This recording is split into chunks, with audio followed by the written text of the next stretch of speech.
Olá, você sabia que o mês de setembro é considerado o mês do surdo?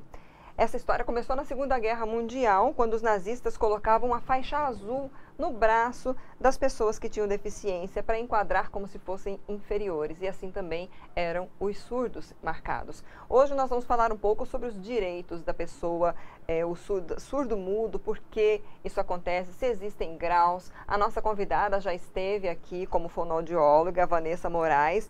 Hoje ela está como audiologista, mas ela é fonoaudióloga, especialista em audiologia. Obrigada por ter aceito o nosso convite para esse bate-papo novamente, Mais doutora. uma vez também obrigada pelo convite.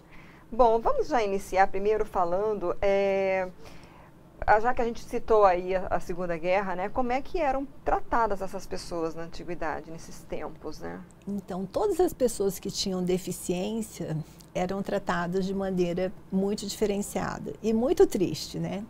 Os deficientes físicos, ou eles eram mortos ou abandonados. E quando eles conseguiam sobreviver, eles iam trabalhar como nos circos para os nobres, ou servir de ser um momento de alegria, de diversão, onde as pessoas riam da deficiência da deficiência deles, né? Os deficientes auditivos, as famílias achavam que por não ter a possibilidade de entender, de conversar, de compreender as coisas, as famílias escondiam essas pessoas. Então, elas não tinham nenhuma sobrevivência, nenhum tipo de contato com outras pessoas. Elas escondiam sendo culpados de ter gerado os filhos como sendo inferiores. Né? E os deficientes mentais, eles achavam que era alguma coisa do diabo. E eles eram queimados como os bruxos, como as bruxas. Então, para você ver, é uma coisa bem pesada na antiguidade, né? Só que aí, com o tempo, foram criados asilos e hospitais, e as pessoas pegavam essas pessoas, esses deficientes, e acolheram. Mas um fato importante aqui para a gente no Brasil aconteceu dia 26 de setembro de 1857, que é considerado o Dia do Surdo, quando Dom Pedro II trouxe para o Brasil um francês chamado Eduardo Rouet, que veio ensinar a língua de Libras para os surdos aqui no Brasil. Então, hoje, essa escola, ela chama INES, Instituto Nacional de Estudos de Surdos, e ela tem capacidade para 600 alunos, e ela é mantida pelo Ministério da Cultura e da Educação, e fica no Rio de Janeiro. Olha só, assim, você falando de Libras, antes da gente explicar um pouquinho como é que é esse conhecimento, essa linguagem, o surdo, geralmente a gente conhece quando a pessoa ela é surda, ela também é muda, né? Mas necessariamente o surdo, ele é mudo, ele não tem o poder de falar, ele não consegue falar? Então, o mudo é aquele que não fala ou parou de falar. O surdo é aquele que não escuta ou até parou de escutar. Então, o que acontece? A primeira coisa que o governo tem de responsabilidade com o surdo e mudo é dar a reabilitação auditiva, que eu acho mais importante do que outros benefícios. Só que depende do grau. Então, depende do grau, essa pessoa vai conseguir ter uma conversa, vai escutar um telefone. Geralmente são sons graves e fortes, então eles escutam trovoadas, eles escutam o bater de uma porta. Então, como um oculista, o surdo e mudo também existem graus, né? Então, não é que eles não têm corda, eles não falam. Na verdade, a corda vocal deles é íntegra, onde vem a voz, né? É íntegra, mas eles não foram trabalhados, não foram reabilitados, nem com aparelho auditivo, nem com terapia fonoaudiológica. Não tiveram acesso à reabilitação. O que causa a surdez? Ela necessariamente também acontece quando a pessoa já nasce surda? Ou pode haver causas externas depois, com o tempo, doenças ou acidentes? Então, geralmente, quando nasce, ou é por parto prematuro, ou é por baixo peso ao nascimento, ou sequelas hereditárias, ou infecções congênitas. E aí podem ter tumores, pode ter o trauma, pode ser exposição ao ruído, né? Dependendo da fase. Isso no caso do nascimento. Isso no nascimento. Que geralmente essas pessoas surdas e mudas, elas vêm do nascimento, né? Isso, infelizmente, porque naquela época não se fazia o teste da orelhinha, porque hoje, quando a criança nasce surdo, ele já sai da maternidade sabendo que é surdo, com o teste sabendo que é surdo. E aí as providências pelo SUS já são, é só indicar essa paciente que procure uma unidade do SUS, que ela vai receber todo tipo de reabilitação, inclusive o aparelho auditivo.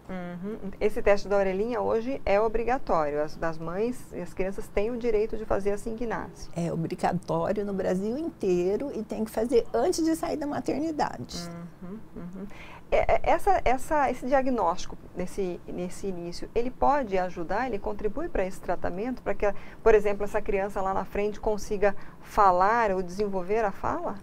Se essa criança for detectada com a perda auditiva até os 6 meses de idade e colocado o aparelho auditivo e a terapia fonoaudiológica, ela vai ter as mesmas condições de fala que uma criança ouvinte normal. Nossa. Então, a gente tem que ter o diagnóstico e a intervenção precoces.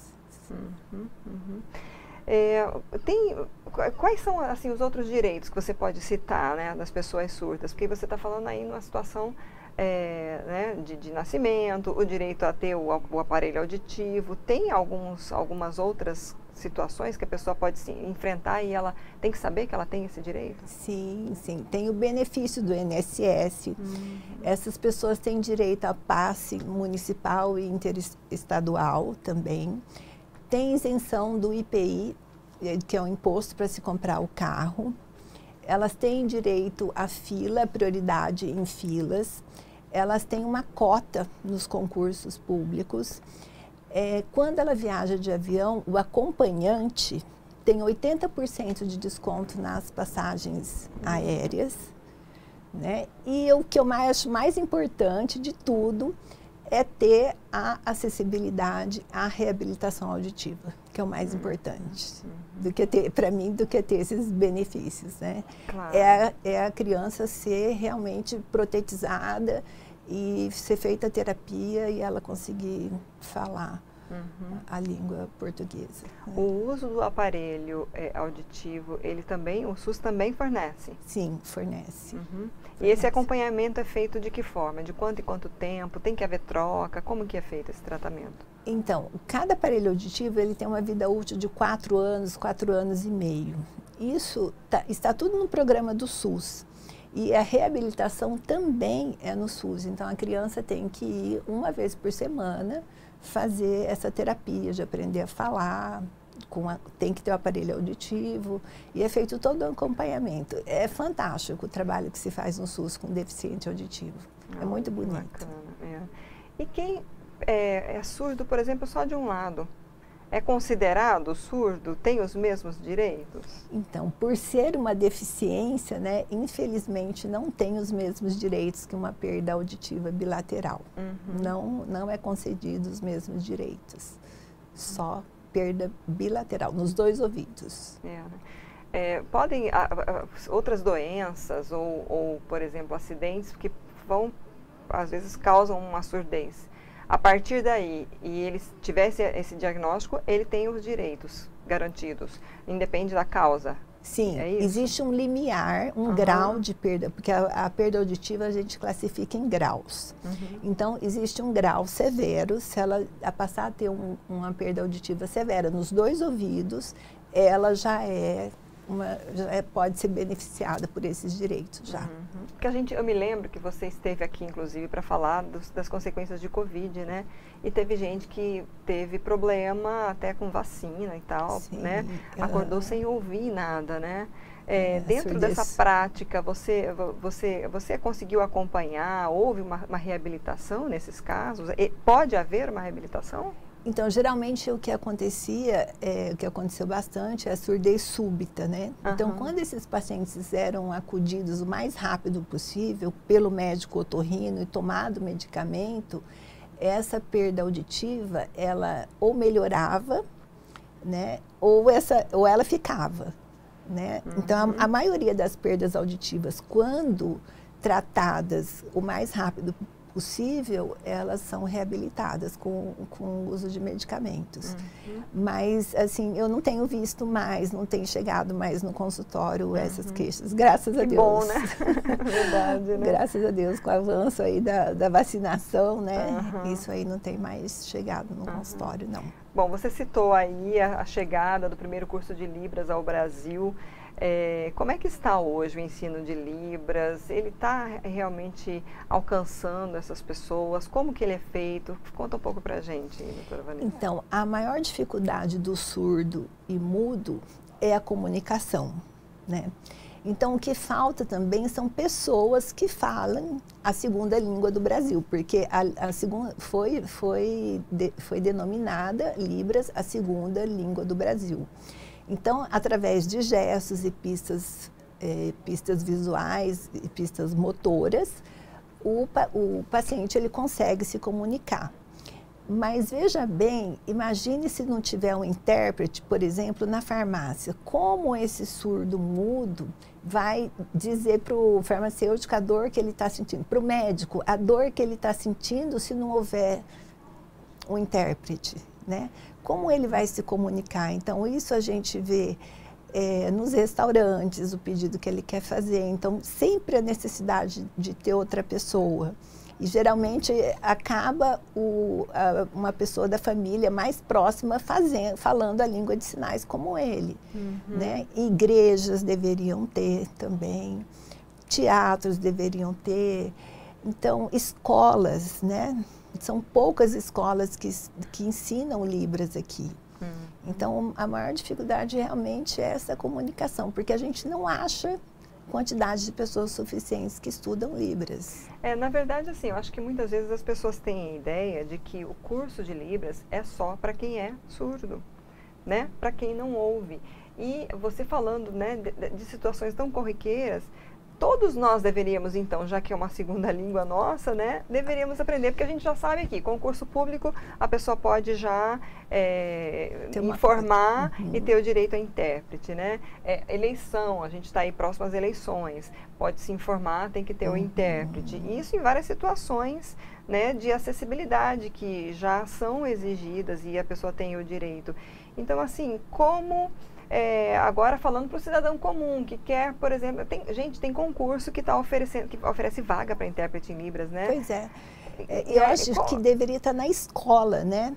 Como está a segunda língua, eles ensinam o espanhol, eu acho que deveriam ensinar Libras também. Toda escola tem pelo menos inglês e espanhol, né?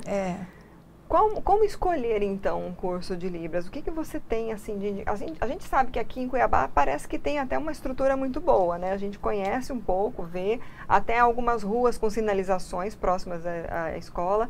Mas, assim, como saber que o curso é um bom curso, que eu estou sendo bem informado em Libras? Então, a Libras, ela é uma só, né? Então, assim, cada país tem a sua língua de sinais, né? Então, assim, por exemplo, existe o curso de Libras e aí as pessoas recebem o certificado, mas eu acho que financeiramente eles não são reconhecidos, por isso a baixa procura.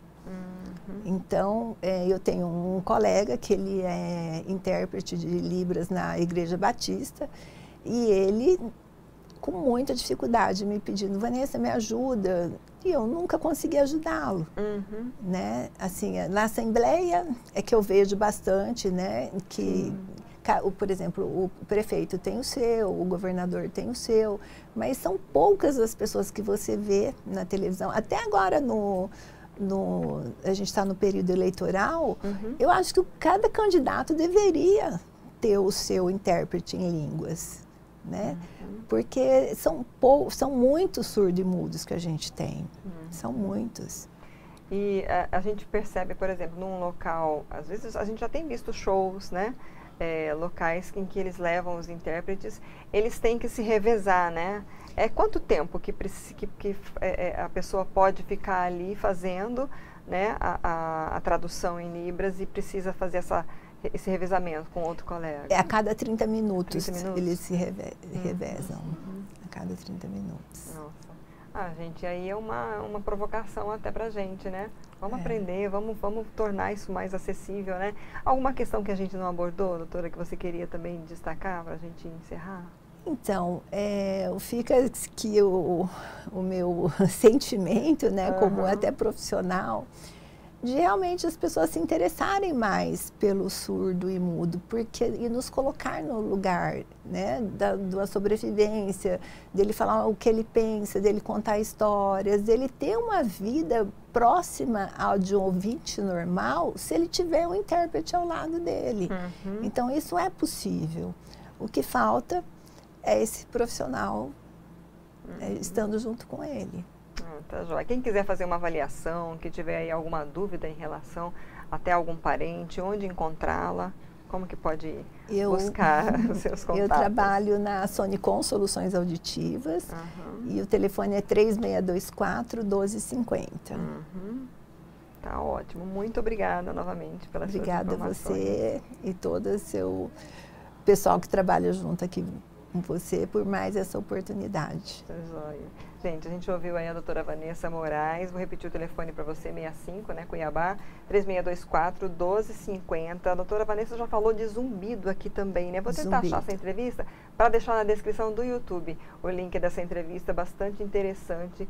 E se você conhece alguém que está passando por uma situação aí de diagnóstico, enfim, né, busca de direitos, mande essa entrevista, esse link. A doutora Vanessa, fonoaudióloga, audiologista, e curta e compartilhe também. Obrigada pela audiência, até a próxima.